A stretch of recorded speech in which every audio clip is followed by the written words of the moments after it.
But yes, to answer your question, that is a good way to approach it. Bracing for code requirements. I abstracted this from the International Code Council to give them credit, and that's where it came from. But the reason I did this is because they want braces installed on the rafter at not less than a 45 degree on the horizontal. So we talked about that. And then, in my opinion, the code is silent on this vertical brace we've been talking about. Your rafter comes in here and you have your vertical brace here. Well, that's certainly more than a 45 degree, correct? Right. And it's certainly connected to a rafter, correct? Right. So it technically meets code. But the code on bracing that rafter is silent for the condition that we've been talking about. So it's not really anyone's fault. It just doesn't work in practice. It may work sometimes, but in the long run, depending on the loads imposed, it doesn't work. So, I don't know, from the building community, let's work together to solve that problem. Roof pitch breaks. You'll see this is going to become a prevailing theme, but these are issues that we see. Proper sizing of the horizontal support member and defects in vertical and lateral support. I'm wearing that phrase out. So, this photo here on the left has showed up in practically every presentation I give because of the roof pitch break. By pitch break, I'm just simply talking about the change in the pitch of the roof. And look, it adds a great architectural look to the building. I get it. But a couple of things here. We have a horizontal board receiving rafters high and low as a barrier. Gordon and I have seen any number of connections for that particular pitch break. Okay, the bird mount, which I'm not a fan of. Bird mount the high rafter to the horizontal, and then just cut the appropriate angle on the pitch for the lower one. But this is a perfect example of a pitch break that has no lateral bracing at all on it. You understand what I'm saying? So if the wind is blowing on this roof system here in this manner, you're just simply getting deflection in that roof system. And one would think, okay, well, maybe not that big of a deal. You know, buildings move and what have you. Again, these loads get transferred to the top of the wall plate over here, and or some integration of another roof, and it's putting these kind of odd loads on the wall systems. Cracking, those kinds of things. You go in and patch it, right? We've all had the phone call, let's patch the ceiling, and then it just keeps over and over. So what can happen here is in severe cases, you can get the disassembly of the roof deck. Now you're really starting to compromise your whole assembly, your roof assembly. Questions? All make sense? I'm hoping.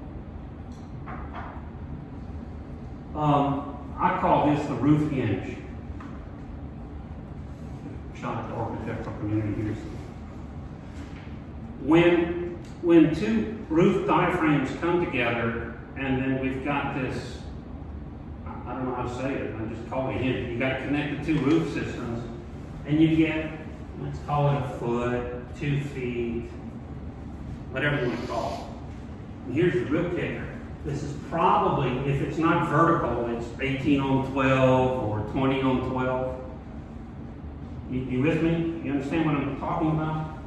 So, here's a hip on that side of the house.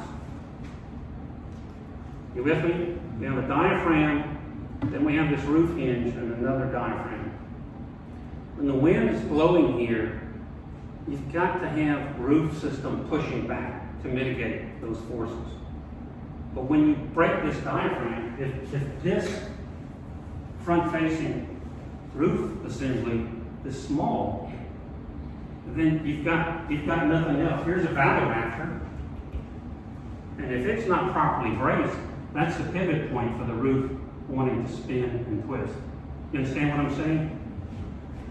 So it's a real problem. It's a challenge to kind of manage that, and I'm open to, hey, what if you tried this or that?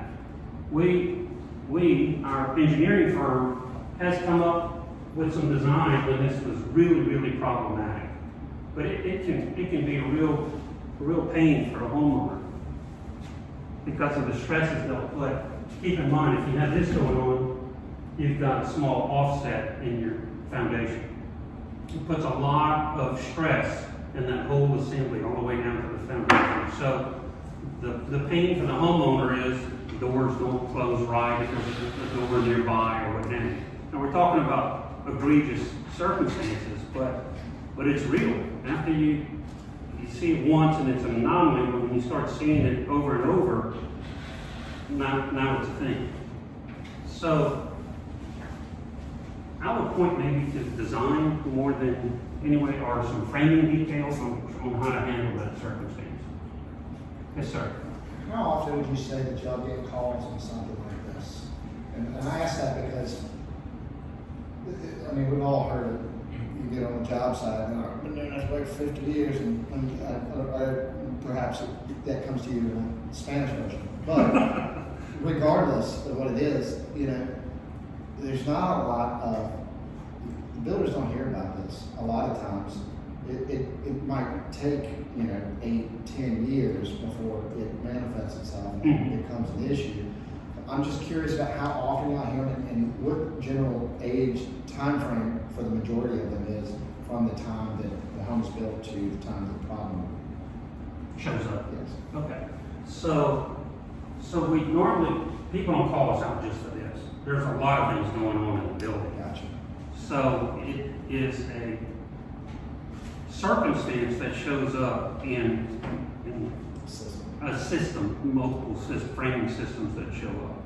So a little hard to say, isolate just this one issue. So that's the circumstance. How often? Well, first of all, we see it in newer homes as opposed to older homes because of the style and convention of this particular house. We weren't doing this, 40, 50 years ago. So I think this circumstance can best be handled with a proper bracing and maybe some connection. It doesn't have to be elaborate, but just a bridge from one to the other, which is a detail that we came up with when it was a problematic circumstance. I'm not saying it's problematic in every house, but it can be depending on the geometry of the house, the exposure. If this house is perched up on top of a hill in the middle of the country, you could have some problems here. So it's random, but it's real. And what our solution that we came up with was integrating this roof assembly with this roof assembly with some, I'm going to use the term a permanent, I don't know what it's, Right. it's just a detail that we came up with. And then we bridged from this assembly to this assembly to help fortify this kind of hinge circumstance. And look, to be fair to the framers and the geometry, supporting this rafter, this valley rafter, you often don't have a direct line, 45, life's not perfect, I get it. So they cock it to the left or to the right to catch a load-bearing member, and then that's where the problems start showing up, because we lose that ability to push back. You understand what I'm saying? So, I don't know, it's just the detail that we see that comes up from time to time, and it's usually integrated with some other problems in the frame. Question? A little bit tricky, You but. don't do any work with the designers to get them to try to avoid creating that issue? I mean, they may not understand, Yeah, I mean, periodically we'll come up with a particular drawings detail. and other Right. things that make it work. Well, that gets back to an open discussion, I guess, on what's needed to get a set of plans through permitting. Right. Usually it's minimal, and people are gonna give you minimal, and minimal is just that. this level of detail on these circumstances. Our codes are minimum requirements. Right. Correct. Every time, giving you your best every day on the job site gets you a minimal house. Anyway, just be aware of this circumstance. I'm not saying everyone is problematic, but this rafter connection has always, this is very, very typical, and it's always driven me crazy. I don't understand how you can shoot a couple of toenails in here and that wall, even though we call it roof, I call it a wall. It's just toenailed into this element right here. This, in my mind, it should be a ledger here, at least very secure, and then you have at least some bearing of this rafter here. I just think it would perform better. And I think I have some photographs later on where I think that bearing kind of ledger circumstance would be very helpful. Okay, high pitch, large diaphragm roof assemblies, large relative term. They don't have to be that big, but the bigger it gets, the more problems it creates. So, I'm just going to pick a number, 18 on 12. For conversation's sake. And this is what I'm talking about. So, what does code say about when you put bracing? It's relative to your ceiling joint span, right? Right, you know, conventional. You can step up the joist, but so this rafter at that pitch, if that room is small enough, and you know, then it can run 20 feet long or 18 feet, or pick a number, right? So I'm going to get back to calling this a wall as opposed to a roof, because it's acting more this way than it is that way. So it doesn't require bracing, right? I think the code is silent on that. Anybody know differently, let me know. So what I've seen is you can work your way to that wall system, grab it and push on it, and the whole wall flexes and moves. In our climate, in South Louisiana for our audience. The code is completely silent on this circumstance, best I can tell. If a purling system and a bracing system were put up against this wall, that problem goes away. But it's I'm kind of amazed at the level this roof system did. It's hard to say, I can't quantify it, but there's a bow in this wall, in this, roof system because of that. I guess if you did a purling, it almost looks like there's another roof on the other side. You just braces these suckers across like a collar brace. Almost, yeah. It just be aware of that. When you get to anything 12 on 12 and above, it just piques when I pull up at a house and I see a high pitched roof, flags go off. Okay.